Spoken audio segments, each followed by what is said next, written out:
was moving off, but he signed to me to stay.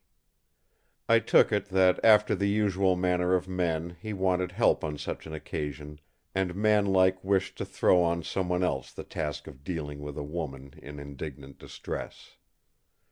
However, he began to appeal first to her reason. "Not a woman, dear. A mummy. She has been dead nearly 5,000 years." "What does that matter? Sex is not a matter of years.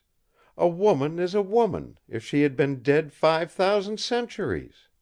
And you expect her to arise out of that long sleep? It could not be real death, if she is to rise out of it. You have led me to believe that she will come alive when the coffer is opened."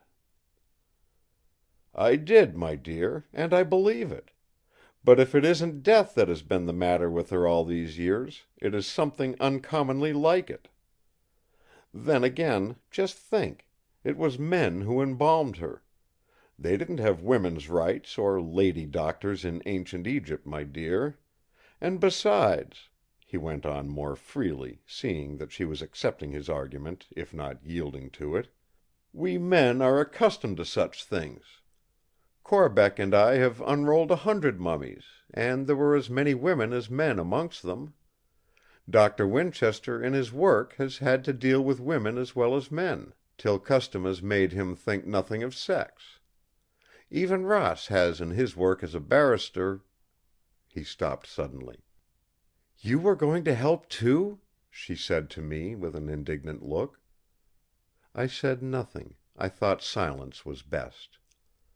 Mr. Trelawny went on hurriedly. I could see that he was glad of interruption, for the part of his argument concerning a barrister's work was becoming decidedly weak. "My child, you will be with us yourself. Would we do anything which would hurt or offend you? Come now, be reasonable. We are not at a pleasure party. We are all grave men, entering gravely on an experiment which may unfold the wisdom of old times, and enlarge human knowledge indefinitely, which may put the minds of men on new tracks of thought and research.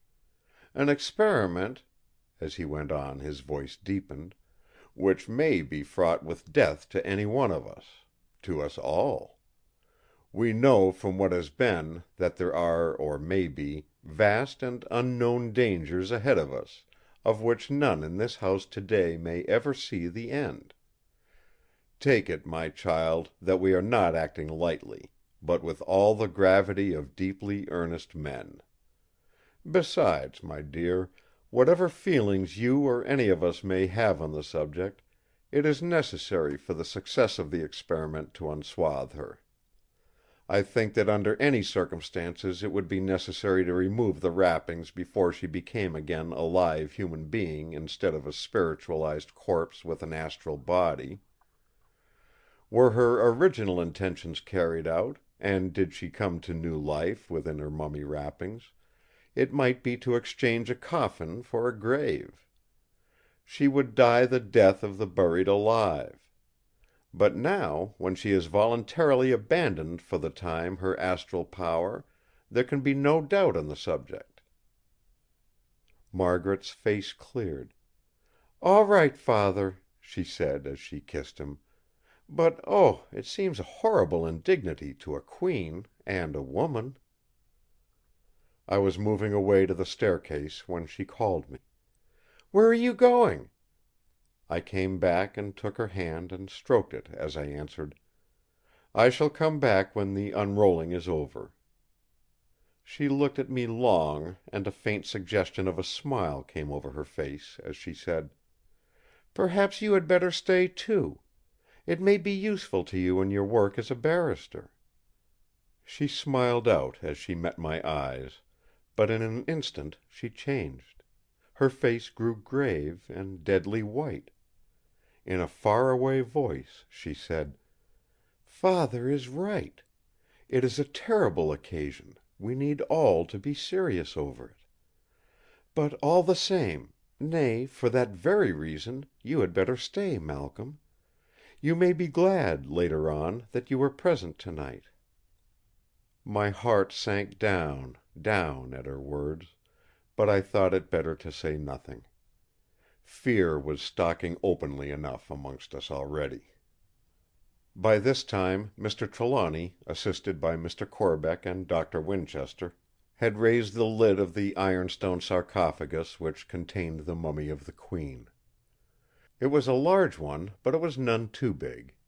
The mummy was both long and broad and high, and was of such weight that it was no easy task, even for the four of us, to lift it out. Under Mr. Trelawny's direction we laid it out on the table prepared for it. Then, and then only, did the full horror of the whole thing burst upon me. There, in the full glare of the light, the whole material and sordid side of death seemed staringly real.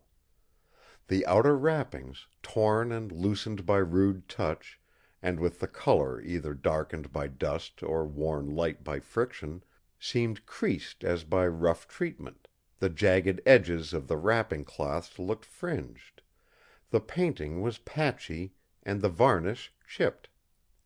The coverings were evidently many, for the bulk was great; but through all showed that unhideable human figure, which seems to look more horrible when partially concealed than at any other time.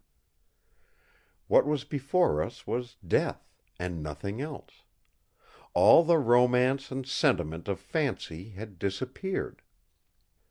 The two elder men, enthusiasts who had often done such work, were not disconcerted; and Doctor Winchester seemed to hold himself in a business-like attitude, as if before the operating table. But I felt low-spirited, and miserable, and ashamed; and besides I was pained and alarmed by Margaret's ghastly pallor. Then the work began. The unrolling of the mummy cat had prepared me somewhat for it; but this was so much larger, and so infinitely more elaborate, that it seemed a different thing. Moreover, in addition to the ever-present sense of death and humanity, there was a feeling of something finer in all this. The cat had been embalmed with coarser materials; here, all, when once the outer coverings were removed, was more delicately done. It seemed as if only the finest gums and spices had been used in this embalming. But there were the same surroundings, the same attendant red dust and pungent presence of bitumen; there was the same sound of rending which marked the tearing away of the bandages. There were an enormous number of these, and their bulk, when opened, was great. As the men unrolled them, I grew more and more excited. I did not take a part in it myself; Margaret had looked at me gratefully as I drew back. We clasped hands, and held each other hard. As the unrolling went on, the wrappings became finer, and the smell less laden with bitumen, but more pungent. We all, I think, began to feel it as though it caught or touched us in some special way. This, however, did not interfere with the work; it went on uninterruptedly. Some of the inner wrappings bore symbols or pictures. These were done sometimes wholly in pale green colour, sometimes in many colours, but always with a prevalence of green. Now and again Mr. Trelawny or Mr. Corbeck would point out some special drawing before laying the bandage on the pile behind them, which kept growing to a monstrous height. At last we knew that the wrappings were coming to an end. Already the proportions were reduced to those of a normal figure of the manifest height of the Queen, who was more than average height. And as the end drew nearer, so Margaret's pallor grew, and her heart beat more and more wildly, till her breast heaved in a way that frightened me. Just as her father was taking away the last of the bandages, he happened to look up, and caught the pained and anxious look of her pale face. He paused, and taking her concern to be as to the outrage on modesty, said in a comforting way: "Do not be uneasy, dear. See, there is nothing to harm you. The Queen has on a robe. Ay, and a royal robe too." The wrapping was a wide piece